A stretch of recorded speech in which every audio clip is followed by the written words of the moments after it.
In 1954, the Supreme Court ruled that segregation in schools was illegal.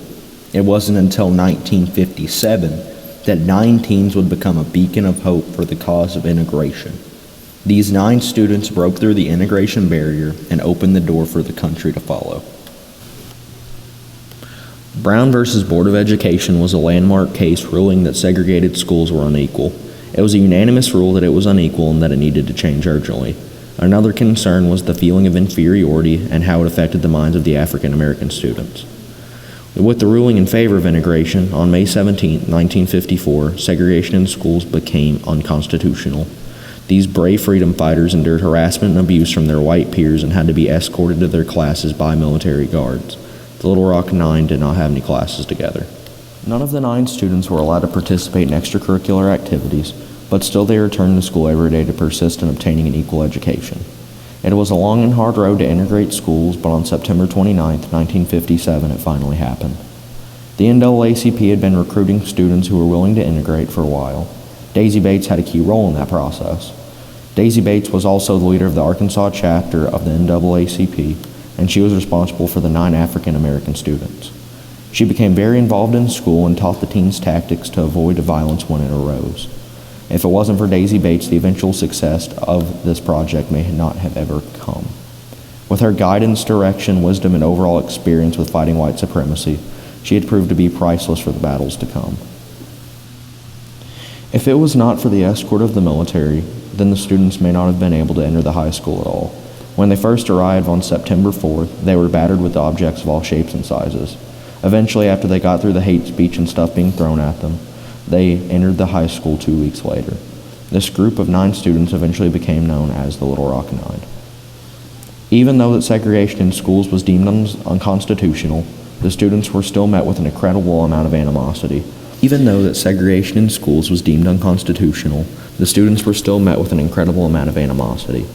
There were several protests held against the 9 students, along with hate speech and other acts of racism. The governor of Arkansas at the time was Orville Faubus. He stood against the government and refused to allow the students to integrate. His efforts were in vain against Dwight Eisenhower, who gave the students protection from the federal government. It was a huge step for the integration for schools and really the civil rights movement in general. The country continued to get worse with the treatment of African Americans before it got better, but eventually it was put out in the air that the Supreme Court didn't want the African American students to be labeled as inferior. The 9 students continued to go to school. Ernest Green was the first of the Little Rock Nine students to graduate. This was a monumental moment not just for integration, but for the civil rights movement as a whole. With the embers of the cause being stoked by the success, it was inevitable that this was just the beginning. This allowed for the other schools to start following the trend. This put more power and people into the movement, and integration is a big part of the country's history, as we all know, but is a massive part of Arkansas's racial history. The National Guard attempted to prevent the enrollment, which was eventually aided by the intervention of the national government. The 9 courageous black teenagers became known as the Little Rock Nine. They tested a landmark case to see if they had any true merit to the cause. The court eventually had all schools integrate. Most of the southern states came with a massive fight, but eventually integration and the government prevailed. It was refreshing for every African American in the country, for this had reignited the fire, but this time it burned hotter than the Arkansas summer. If only every school in the country was able to integrate this steadily. It didn't come without opposition, but it was more than worth it in the end. They didn't break a barrier, they busted it with a baseball bat. Integrating allowed for the country to follow them through the door and to equal education for all races. And as I said in the beginning, without their sacrifice, courage, and their want for equal opportunity, then the fight for integration may have never happened.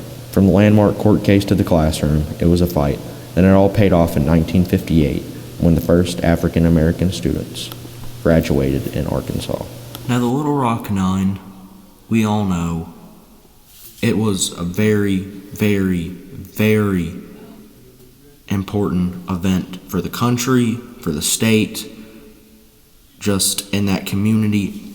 It positively affected the civil rights movement and the overall quality of life for African Americans that went to school in that area. This started lighting a fire in the country for the movement. It started making people question themselves, and it showed people's true colors in rallies, in protests, in meetings, in organizations. It is almost to the point where that barrier was a blockade to progress, where these 9 African American students were basically 9 bulldozers that mowed down the pillars that made the adversity stand.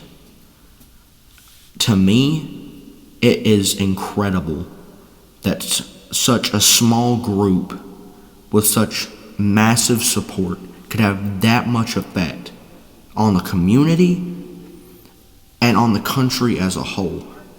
Imagine how much different the civil rights landscape would be if it wasn't for those 9 students taking a stand and doing what they had to do. If it wasn't for the leadership of Daisy Bates, the NAACP, and just the civil rights movement as a whole, then this may never have happened. Whenever you consider everything that these students were risking, their lives, their families, they were risking everything important to them. And they did it for education. They did it for equality. They wanted equal rights. And with fighting, they eventually got it. Ernest Green walking across that stage to get his diploma, that is what made it all worth it in the end.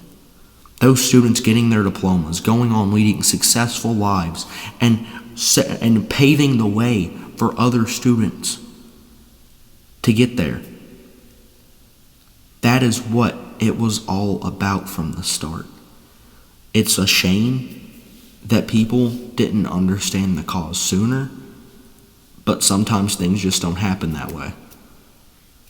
But with all the fighting that they did, it finally worked. And as a country, I still think that we are progressing, but the barrier that this broke wasn't just on a community level, wasn't on a state level, wasn't on a regional level, it was not even on a national level, because this has echoed and will continue to echo throughout history, maybe even all over the world, because it is so monumental to human rights, not just to civil rights, to human rights, because it shows that if a group fights hard enough, and if a group screams their voice loud enough, that they will be heard.